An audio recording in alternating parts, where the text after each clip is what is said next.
Hey, so I'm at Realize Live and I spent quite a bit of time in the trials lab in the Solution Center out on the conference floor. This space has been really fun for me because Siemens has all of their different workstations out and software set up so that you can just sit down and play with it. I think it's been really interesting because there's a lot of different types of software or products that I've never been exposed to in process automation or different areas of software design that as a factory automation or industrial automation person don't necessarily touch on a day-to-day basis. So it's gotten some ideas into my head of how we can use them better or approach problems in better ways. Some of the different products that I saw were Cyber Protect from Siemens, which is some automated response and cybersecurity that can live next to the PLC or up at the higher IT layer. I talked to the motion folks that were on the new G220 VFDs, the S210 servos. I'm somewhat familiar with that, but I did get to see some of the new commissioning that's available on the Siemens G220,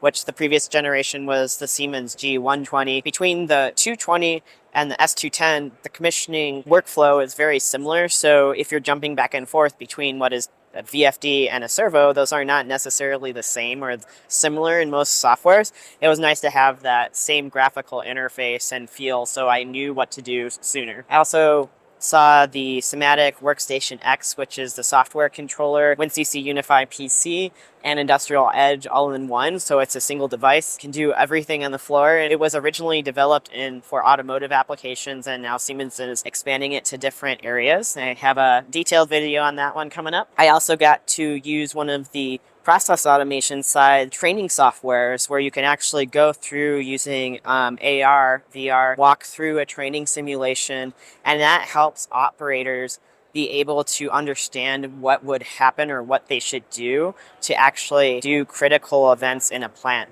So for example, if you're having like a very big problem at the plant and it doesn't happen very often, they have to be able to go shut down a valve, shut down a VFD, things like that in the facility, and it may need to know what's happening and actually prove that they can do it. So this software will guide you through it and then show how effective and fast you are at doing it and be able to have a report. So that was pretty cool. That is not something that I normally would be exposed to. Thought it was fun to be able to try it out. Definitely appreciate the Trials Lab down at this event, and I am excited to try it again next year at Realize Live.